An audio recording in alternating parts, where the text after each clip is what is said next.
have the honor and privilege of introducing our panelists. So first, I'd like to introduce Dr. William Ming Liu, who is the professor and chair of our Counseling, Higher Education, and Special Education Department.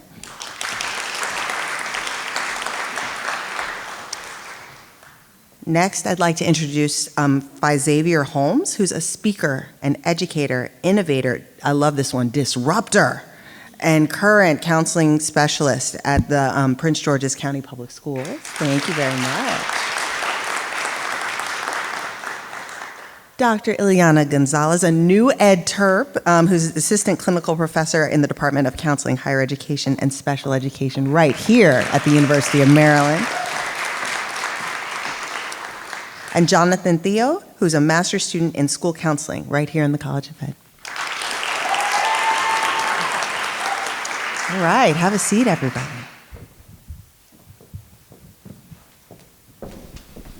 Well, thank you. I feel so privileged to be following these great EdTerp talks, and privileged to be able to hear and witness a lot of their stories and what brought them to their research as well as to their practice as well. And it got me thinking about Dr. Zamora-Liu's presentation, and I wondered, for all of you here, if you could talk about, in your work, what's at stake for you? What brings you to this work? What compels you to stay in this field? Whoever would like to start. I'll let you all go first. No, so I'll go ahead and share. So thank you for asking such a great question. So just a little bit, I actually have been a special education teacher. So I have that as a part of my background in addition to being a counselor. And so what drove me to the field was being in the classroom as a teacher and recognizing that I wasn't able to impart academics to my students because they were experiencing so many other things at home. And so a lot of those barriers prevented them from being present in class. And so I'm a jokester, and I love being able to build relationships and connect with my students. And so when I realized that they trust me, that I was then able to not only impart academics to them, but also be able to actually reach them in other ways beyond the classroom. And so being able to see that I knew that as a classroom teacher, I was limited in that reach. So that's what drove me to the field of being a professional school counselor. I knew that my voice for advocacy was beyond the classroom, but just not enough to make the full decisions.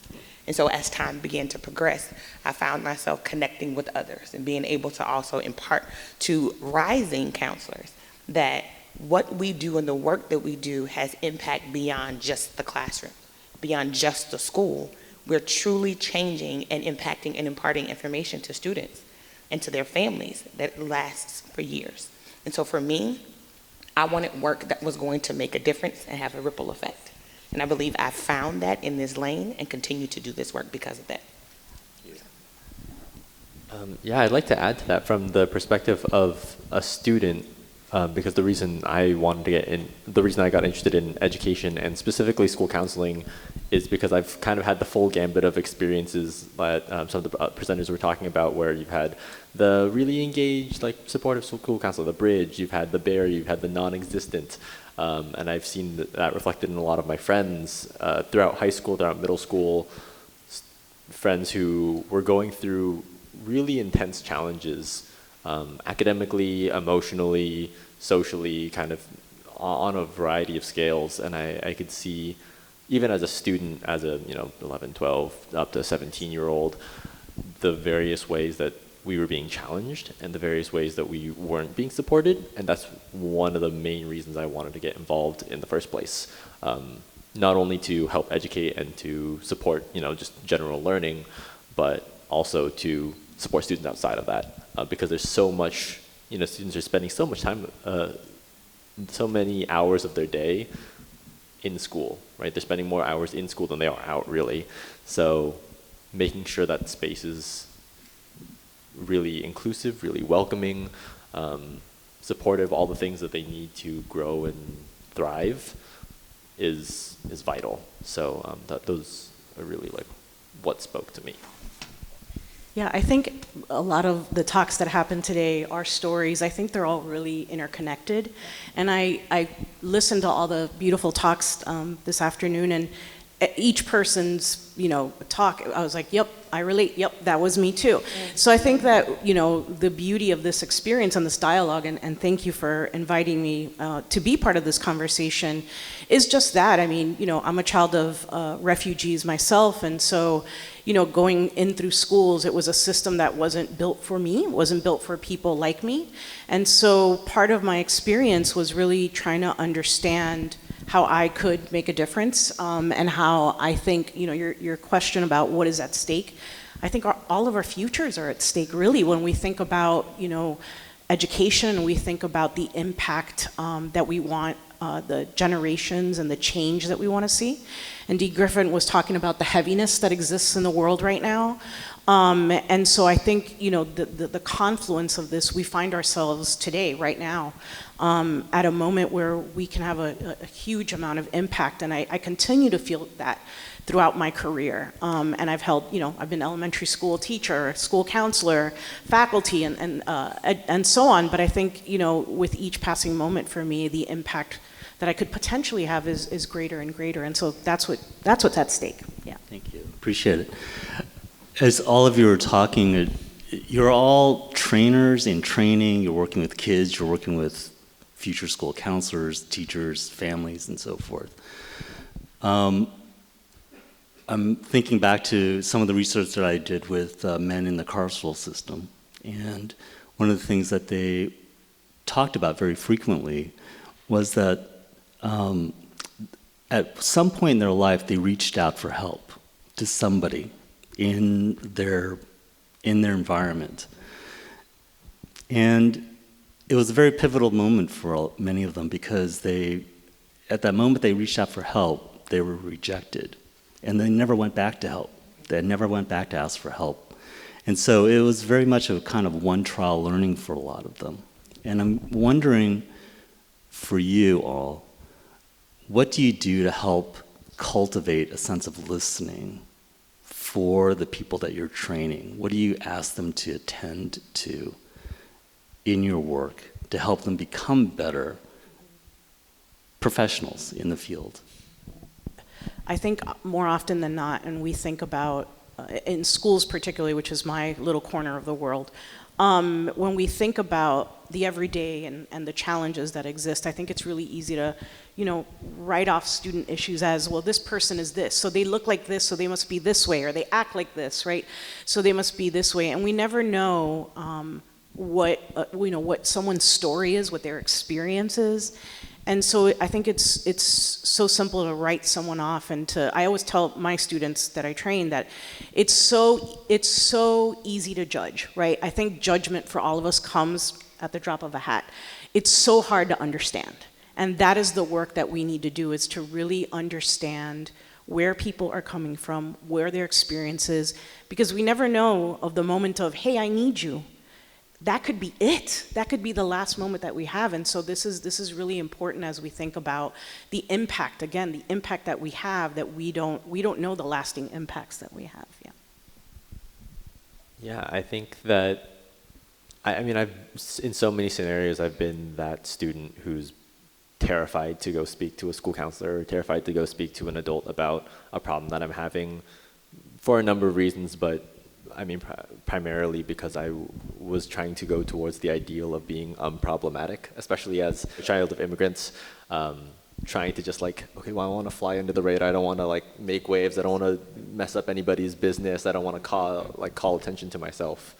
And so I think because of that, and because I've lived that, I'm hyper aware to when students are reaching out, and making, like you all were saying, that moment of, oh, this is my moment. This is my reaching out. This is the one time I'm gonna do it, and it's almost a make or break. And being open and mindful to that. So not that I have trained school counselors, because I'm still in training myself, but the mindset that I go into it with is totally from the perspective of a student. what might they be experiencing, and especially in a system where teachers might be burnt out, a staff and admin and faculty, not through any fault of their own, just might not be giving them the support or the information that they're looking for. My role, even as an intern, is to be a bridge and say, okay, well, you're acting in a particular way that might be, causing a disruption, or you're saying things to staff members. Why might you be saying that? Are you saying that because you want to be unproblematic? Are you saying that because it's a cry for help? Like, what is the underlying reason? Because almost always, and I truly believe that, like, no one's trying to be bad for the sake of being bad, right? Like,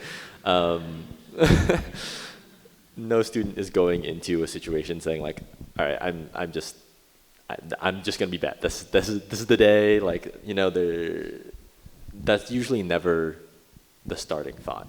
And so, even though that's usually the instinct judgment that we jump to, so kind of unraveling the thought processes behind why they're acting that way.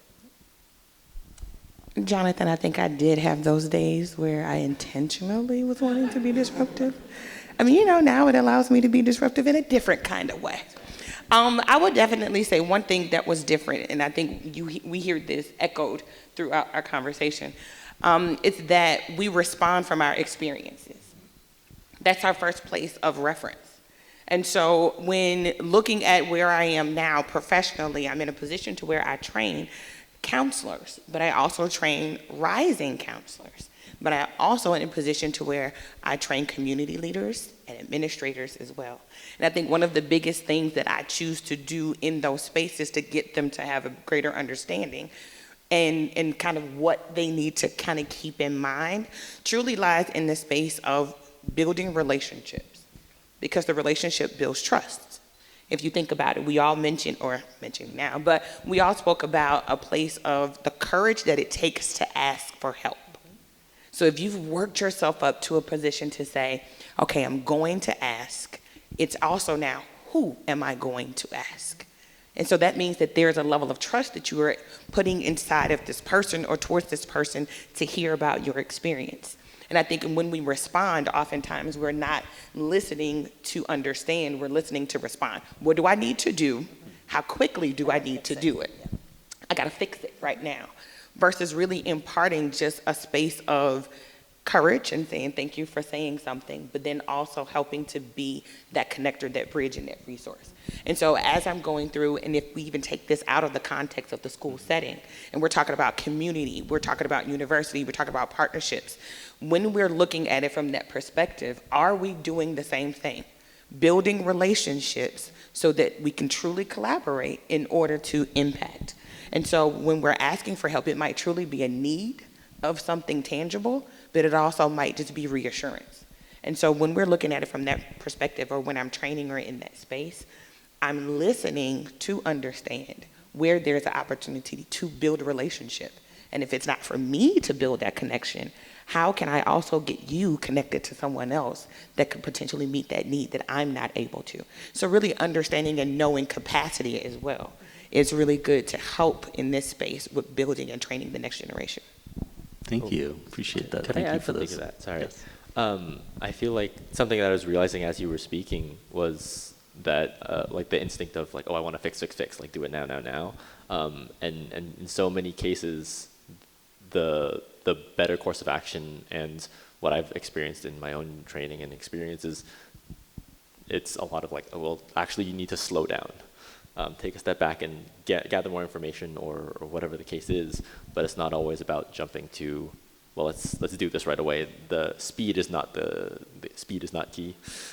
Speed is not the goal, and it's not always like about efficiency and how fast you can get things done. Knowing that our kids are growing up in families and they're the most important relationships that many of them have, I'm reflecting on Dr. Wong's presentation, and she was talking about, in some ways, helping families talk about racism, right? One of the most traumatic experiences that kids could have. And I'm curious about what kinds of things would you recommend or help encourage parents to think about to help facilitate those kinds of conversations? How much time do we have? Yeah, that's what I was thinking too. I think oftentimes too, a lot of us, the challenge of some cultures and the culture that we exist in, and by we, the one that we exist in every day, is oftentimes there's a power differential between adults and children, and I use big air quotes there. I only mean it in age. Sometimes there are children younger than me that have way more wisdom than I do at my age. And so I think oftentimes, parents, adults don't give a space to just validate what a child, what a human being's experience is. And so that's where I would just begin, is just to offer up the space, however fearful and uncomfortable it may be, to just give that space to allow the human to express themselves and express their experience, and to say, I believe you're going through that. I believe it. Because oftentimes, students will express something and they say, well, but that didn't happen to you, and just completely invalidating their experience. So that's where I would really start. That's the first thought that popped into my head. I would definitely say, in addition to that, because I stand on everything that you just shared, I would say in addition to that, definitely encouraging parents to be reflective of their own experiences. Oftentimes, I think we have the audacity as an adult to share our personal experiences with a child, a student. And when we do, oftentimes they're like, what? No, I can't believe it. But it makes the experience real. Because to your point, that is not happening. Not today, not to you. Think about how many times we've said, what stress do you have? You're a middle schooler. You're in elementary school. Their stress that they experience just as we do as adults, it just looks different. And it looks different because of the space that they're in, the times that they're in. And so when we look at it from that perspective, I would charge adults to be reflective and say, when you were that age in that space, did you have someone to listen to you? Was it real? Because we look at that power. Those are our parents. I'll go to my friends before I go to my parents, or I go to a friend's parent. And so when we look at it from that perspective, I think we miss the opportunity as adults to connect with our youth and to really make the experiences that they're having real. And honestly speaking, when we're looking at it from the perspective of racism, it doesn't look different. It sounds a little different, but it doesn't look different. And I think we've gotten in a space, depending on where you're from. I'm from the very rural Southern South. I'm from deep-rooted Louisiana. So racism then was very overt. When I moved here to the area, it was like, wait a minute, what is happening? And I realized I was having a lot of the same experiences. It just looked a little different because it was more covert in the North. And so I realized the same way that I navigated the space there, I was finding myself navigating the space here, but now I was a little bit older. I was a little bit more wise, and I had different experiences, and I had to make the decision within myself to say, I'm not going to choose to continue to operate in this manner. So I became a disruptor in that space, but I will say too, my mom provided the opportunities for us to have those dialogues. And she shared what her experiences were growing up in Jim Crow South, what my grandmother's experiences were. So because we had these levels of dialogue, there was also other tools that I was equipped with to be able to handle whether I was in the South or in the North, and now years later, being an adult navigating in this space, other forms of racism. Yeah, it's so important to find links between your lived experiences and the lived experiences of your children or whoever really you're speaking to, regardless of generation. Because there's oftentimes so many connecting links, so many connected experiences, even if it comes in slightly different forms, but still those same feelings of oppression or fear or what have you, there's a lot of common threads. And so in terms of reflecting on your experiences, connecting what you have to what a student is feeling or a child is feeling is so important. And that goes with the idea of validating and reassuring and reaffirming a student's experiences, because a lot of times in like middle school and high school, like there's such a big feeling of feeling alone. Like, oh, of course I'm the only person going through this, and like, which in hindsight is like, oh my gosh, what? But going through it as a teenager, a lot of times you feel like, oh well, I can't share with this person because they're probably not going to understand. When in reality, they probably have gone through basically the exact same thing. And so reaffirming that shared experience and that shared feeling, if nothing else, even if you can't find a one-to-one comparison between, oh yes, this is my experience and it directly correlates to yours, finding some common thread of, oh, okay, gotcha, I can understand the level of fear you were feeling there. I can understand the level of hope or whatever it was that you were feeling. Is you just have to find that common ground, and that's what helps move things forward. I'm wondering, in your work, what are some practices that we could do every day that would help elevate, privilege the idea of holistic healing for ourselves, our families, our communities, our kids, wherever you'd like to take it? Something that we can practice every day. For me in particular, in my line of work, it's to stay as culturally humble as I can, and to know that I don't understand everything and I don't have it figured out, and I am not culturally competent, and it is a journey. And so for me, I think understanding my students, the clients I work with, the communities I work with, that whenever I walk into any space, including this one, to power down and understand that I want to hear people's story, and not to jump in with, oh, but I know what it's like for you, and I understand that this is your experience, and this is right back to that fix it, like this is what you need to do. So I think a practice for me that I do, and I reflect on all the time, is how do I continue to stay culturally humble? How do I continue to learn and unlearn as I think about the cultural conditioning that I have, that we all have, right? And so I think that's something that oftentimes I challenge my students, and I think people that have been around, this educational game for a really long time, is how do we go back to square one to understanding that we don't know everything, and that's okay. That's part of the beauty of this journey, is we get to learn new things and we get to challenge ourselves and be uncomfortable in the process. Thank you.